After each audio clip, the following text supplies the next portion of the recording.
Unresponsive urban development has been a cause of concern in many communities around the world. Since such questions are fragile in nature to various socio-cultural and economic parameters, it becomes necessary to understand what sustainable development actually means.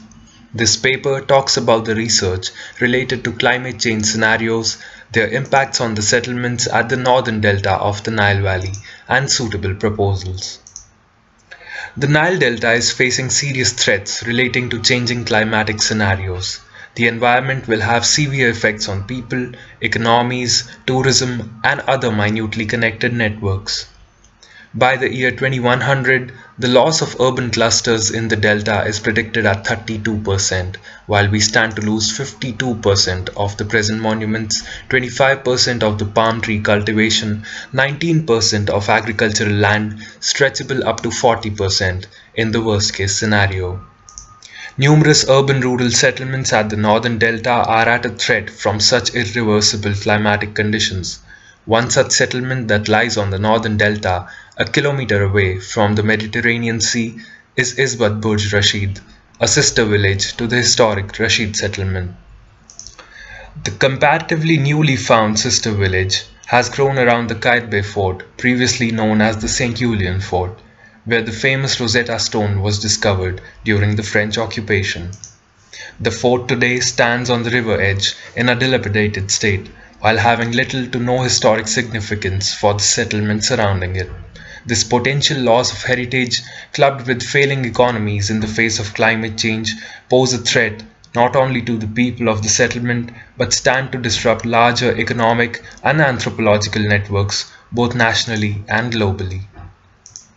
In the past 13 years, the urban area has expanded. Many new economies, such as brick factories along the Nile and fisheries in and along the Nile, have sprung up. This has led to a rise in population in the area.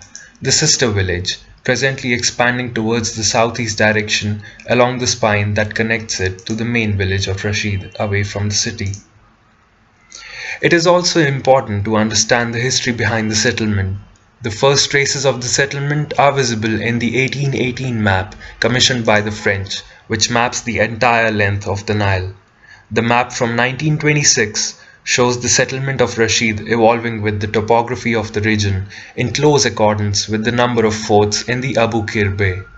The map also shows settlements on the eastern bank of the river as well as the water canal that feeds the settlement of Rashid.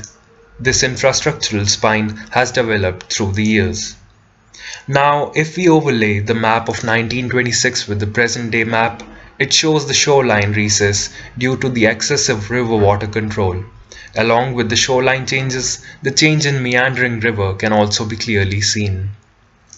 Before we move on, it would be good to get an insight of the river control. Specifically, starting at the year 1900, there has been excessive construction at the river in the form of dams, barrages, bridges, and promenades. This has led to the decrease in silt deposit at the mouth of the river opening at the Mediterranean. This is the fact why the sea is taking back the territory it lost historically. But what does this receding sea line have anything to do with our settlement? Well, 87% of the land in the Bahariya Governorate under which our settlement falls is comprised of agricultural land. With the sea receding, the salinity levels are rising in the soil, and this has already started affecting these agricultural areas. However, this is not the only thing rising salinity affects. Considerable number of fish farms sprung in the river as a secondary economy after agriculture. Now, since the conditions to carry out agriculture are becoming unsuitable, the river ecosystem will be more stressed with newly opening fish farms. Can these fish farms sustain the entire economy though? The Bahariya Governorate produces approximately 20,000 metric tons of fish every year. Not only will this loss of economy affect the people, but also it will have a hand in disbalancing the national economy. Seems like a vast problem, right? Let's scale down a little.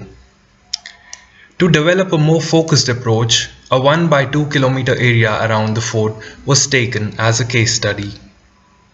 The area consists of palm plantations, fisheries, brick factories, shipping vessel construction sites, and not to forget the Qaitbay fort itself. The total area occupied by agricultural land is around 28,500 meters square, and while a total of 50,000 meters square is occupied by palm plantations. Not only do we stand to lose these critical economies, but the urban area of 170,000 meters square also gets affected with various scenarios of climate change. So what are the solutions that one could explore?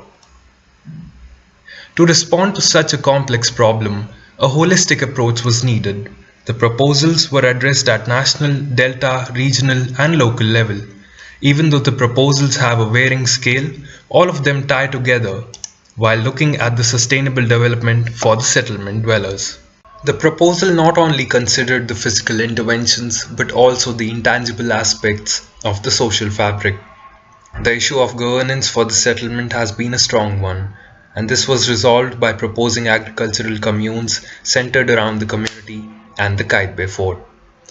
These communes will be comprised of various economic communities, but mainly of fishing, shipping, and agrarian communities, which support the floating agriculture. These major stakeholders in the communes provide the basic services to the community and thereby automatically become responsible for the holistic development of the settlement. On the delta level, 4 lagoons are present at the northern delta belt which were incorporated in the proposal. It was found during the research that one of the methods to contain salinity was by turning low-lying lands into wetlands. These wetlands not only help contain the salinity but can also act as important hubs of secondary economies. Various fish and agricultural products can be produced through these wetlands in addition to cultivating salt and rice in the area. These activities provide for the loss of agricultural land due to the construction of wetlands in the first place. In addition, they provide a number of additional jobs to the residents of the settlement and the region. Additionally, healthy fisheries, support to birds and other wildlife, high biological productivity, biodiversity protection, erosion control are just some of the other benefits of these wetlands. These wetlands are proposed to become the agents of regeneration for the economy. It was further proposed to actively initiate community-based, activity-based tourism to the settlement and plug this aspect to the chain of forts that runs along the Abu Qir Bay. This potential heritage belt was seen as an opportunity and could be used as anchors for other such revived agrarian communities along the Abu Qir Bay. Additionally, an artificial reef was proposed at the seafront for erosion control. To detail, an artificial reef is a man-made underwater structure typically built to promote marine life in areas with a generally featureless bottom to control erosion, block ship passage, or improve surfing. On a local level, the Kite Bay Fort was proposed to act as an anchor, a community space for the settlement, plugged in with the revived agrarian activities and sustainable economies.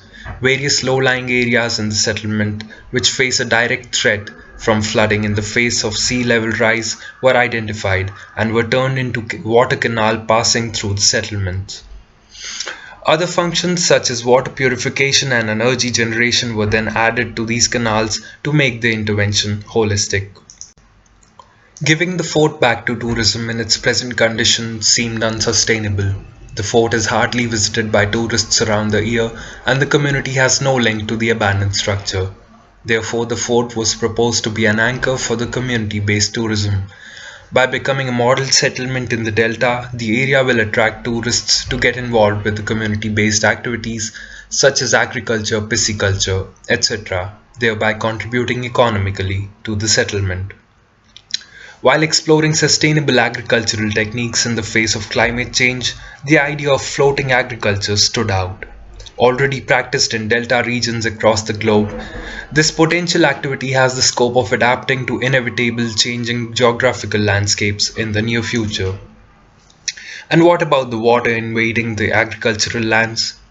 As we have discussed before, the canals that result from the rise in the sea level propose a great opportunity for providing clean water to the areas off-grid. This can be obtained through the introduction of passive stages of treatment along the canal that ensure that the water flowing from the Nile into the area is purified and usable locally for irrigation purposes, and can be further purified artificially to be used as drinking water. One example of this practice is available as Osho Garden in India. The Osho Garden has been redesigned for the treatment of the Nala River passing through it from the north to the south. On a national level, it was proposed to connect similar heritage districts to have revived agrarian economies, such that a network of agrarian economies could form through the valley, providing revived jobs in the primary sector while lowering unemployment rates through a sustainable and viable option. Many of you might be skeptical of the urban development approach addressed by me in this particular case study. Don't worry. Even I am not saying that this is the best solution that the ISBAT needs. Although research like this shows us the path to understanding what sustainable urban development means.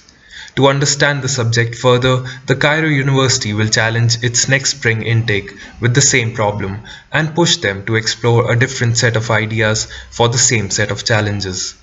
The continued drive to understand what sustainable urban development means for Egypt might not lead us to one or two best practices, but it will definitely show us the path to find some.